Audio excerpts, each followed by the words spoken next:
कभी सोचा है इस देश में गरीब कौन है? सच्चाई ये है कि इसका कोई पक्का पता ही नहीं है। ये कह दिया जाता है कि देश के 73% लोग, जिनमें दलित, आदिवासी, पिछड़े वर्ग के लोग हैं, उनमें से ज्यादातर गरीबी में जी रहे हैं। लेकिन उनमें भी कितने समाजों में लोग कैसे जी रहे हैं, कितना कमा रहे हैं, उनकी जरूरतें क्या है, यही जानने के लिए जातिगत और आर्थिक गिनती की जरूरत है। बिहार में जातिगत गिनती में पता चला है कि वहाँ की गरीब आबादी के 88% लोग दलित, आदिवासी और पिछड़े वर्ग के हैं। जी हाँ, 88%। पता है गरीब तबके की मासिक आमदनी कितनी है?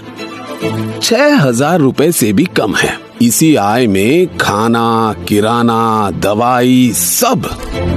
सारे देश की आर्थिक और जातिगत गिनती हो तो लाखों दर्द भरी कहानियां मिलेगी। आज भी देश की 200 बड़ी कंपनियों की टॉप पोस्ट तक एक भी आदिवासी, दलित और पिछड़ा नहीं पहुंचा, जबकि 85% मजदूर पिछड़े वर्ग से हैं। गूगल सर्च कीजिए कि किसी बड़े मीडिया चैनल का सीईओ या मालिक दलित, पिछड़ा या आदिवासी है? कितने पिछड़े वर्ग के जज है?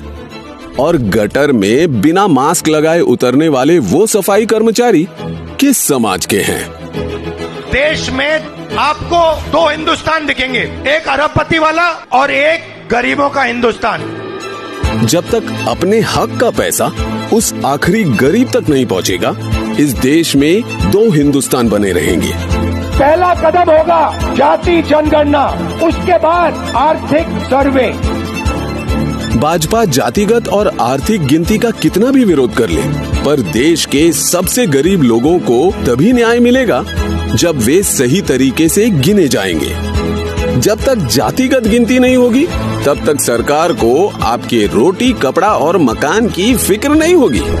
जातिगत गिनती से ही आपकी पढ़ाई, कमाई और दवाई की सही योजना बनेगी। किसान, मजदूर और प्रवासी कामगारों, अल्पसंख्यकों की असली हालत पता चलेगी। आपके वर्ग की, समाज की समस्याओं की गिनती होगी, तभी उनका हल निकलेगा। सही आरक्षण मिलेगा, सही हिस्सेदारी मिलेगी, हक मिलेगा। जब इस देश को चलाने में देश के सबसे कमजोर समाज की आवाज सुनी और गिनी जाएगी, तभी ये देश तरक्की करेगा।